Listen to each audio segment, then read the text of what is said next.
what is the main theme? And then we take out everything that doesn't belong to it. And so the image that I may have said in this class before of the fish, you know, there's a beautiful canvas of fish on, you know, on the wall. But if you draw legs that are beautiful, even though the legs are beautiful, they don't fit on the fish. So every story has a shape. So even when we write about a memoir, what is the shape? Where does it begin? Where does it end? And this is what Marina also talked about last time. She wrote it chronologically. So generally when we write it chronologically. Yeah, you know, I got into the cab, I got this phone call, this is what I feel, and then I went to the escalators. Even when we're writing our memoir, we tend to go more chronologically. And sometimes a chronological structure will work. But then as Marina says, where does the story begin? You know, we choose that, where does the story begin? And then one suggestion that I give all of you all, instead of thinking of I mean, unless you've been writing for a really long time, I know some of you have, but if you're just starting out on this journey, I would say, like, don't think book, think essay, think short story, think poem, think memoir essay, because a book is like, I'm going to climb the Himalayas without practicing. You can't. You have to begin with smaller hills, with smaller things, with smaller, everyone thinks book.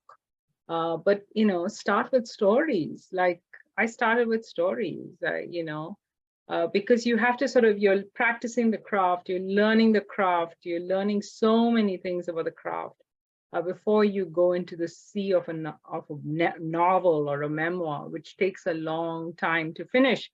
On Thursday, I was at an event in Toronto, and almost every writer who was on the stage said their book took over 10 years. Over 10 years. So we are not talking about something that happens really fast when you're working with a book. It's very slow. Most of us who begin writing books, we never realize it's going to take so long, but it takes very, very long. There's a craft. And so when you see my red marks on the essays or the stories, you shouldn't be disheartened, because that's how we learn, right? So the point is, we look at it and we learn, like, how do I best tell the story? And then we also learn to, like some of you have said, be direct. Be direct. And even as I say, be direct, because I'm getting a lot of things, but I don't know what the heart of the story is. Like, there's something that's not being said. And the something that's not being said is the most important thing. But I understand that because I did the same thing. It's really hard to reveal ourselves.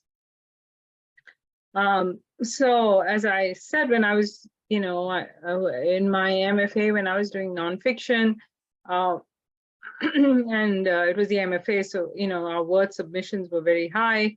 And I submitted my thing, and my instructor said, we have 15 pages of beautiful prose.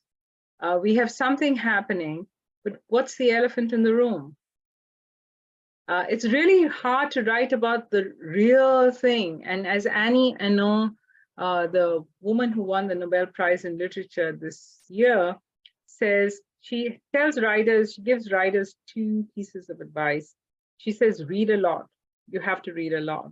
You can't practice a craft without reading a lot, because we learn through reading, and then our story is part of that conversation. So she says, read a lot is her first one.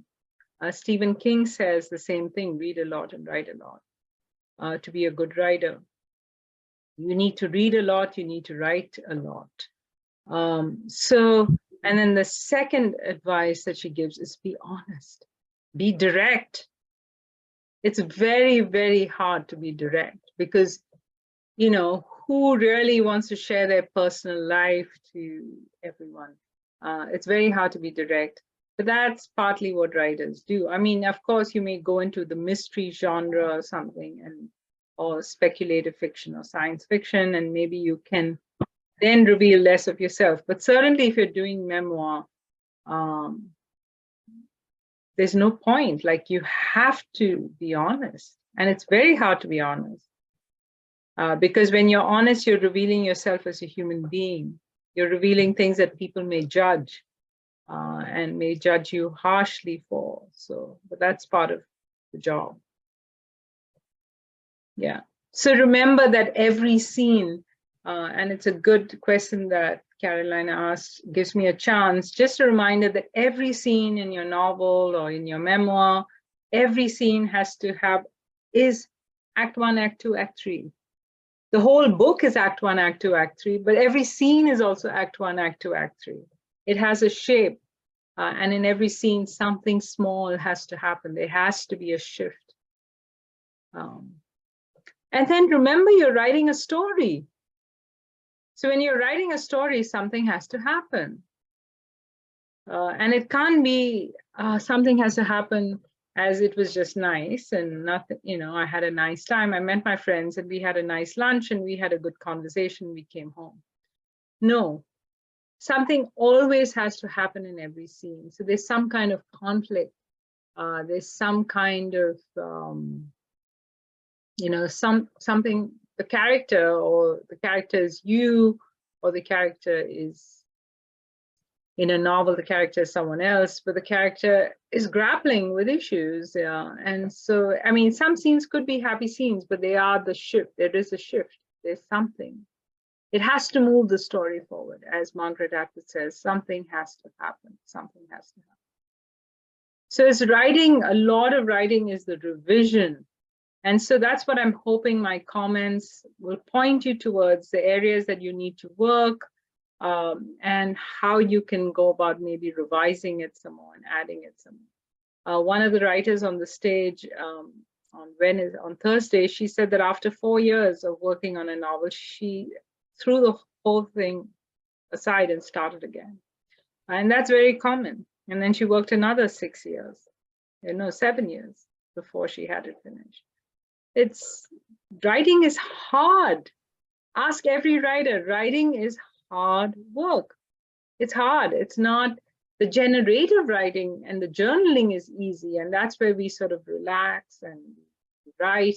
And that's writing practice. That's where we get our ideas, we get our insights, we keep the writing muscle warm. But when we're actually writing a story, there's a lot of craft in the story. And that's what we're trying to learn here.